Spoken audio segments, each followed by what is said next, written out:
Day 1 ng pagpapatop global natin kay Gus ayon sa Classic. What? Kaya naman agad na din ako dito nag-rank sa Classic. At sa day 2 ay balak ko na magsama ng isang followers po, comment ka lang dyan kung kupal ka din, hahaha. Magaling kang kupal ka. Mukhang maswerte tayo dahil may nakalaban na naman tayong chicks dito.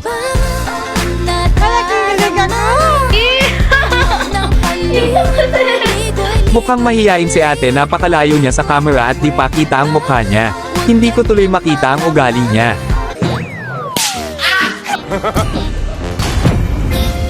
At dahil magpapatop global nga tayo kaya nilock ko na si Gus ayon. Ano paki ko?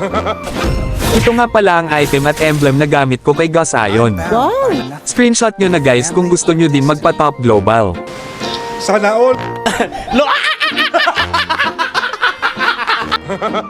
Ito nga pala ang lineup namin. Ano paki ko? At ito naman sa kalaban. Ang lakas oh. Oh my God.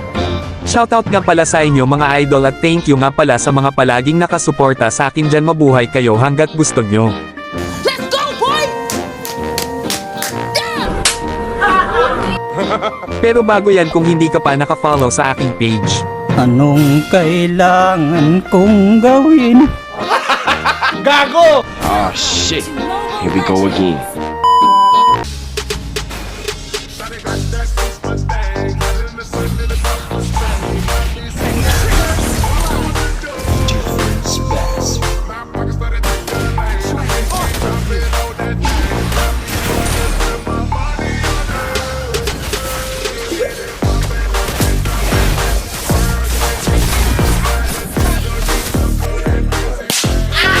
dito ay nakita ko si Brody sa top na nag-iisa kaya ito nangyari sa kanya.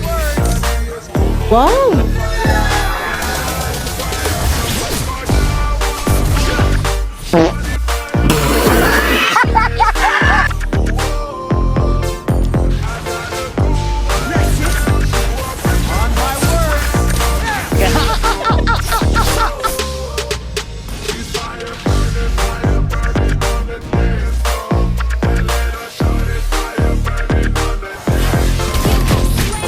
Ang galing! Ang galing!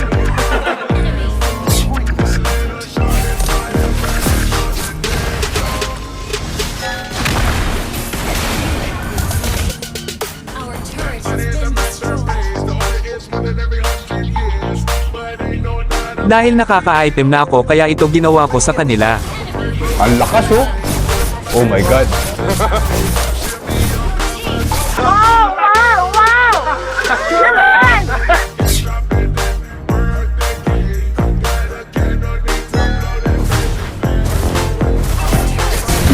Double kill.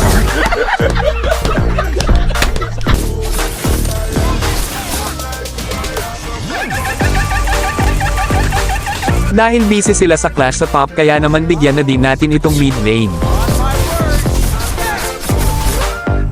Legendary.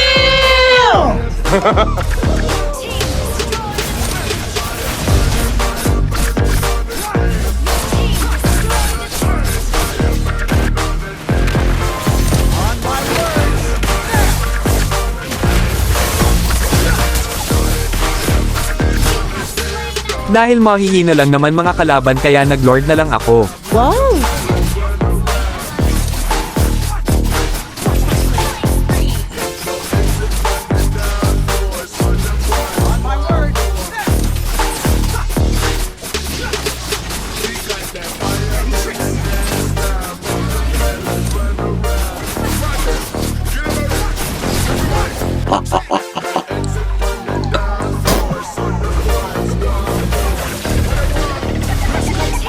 At dito ay balak ko sanang tapusin na ang laban.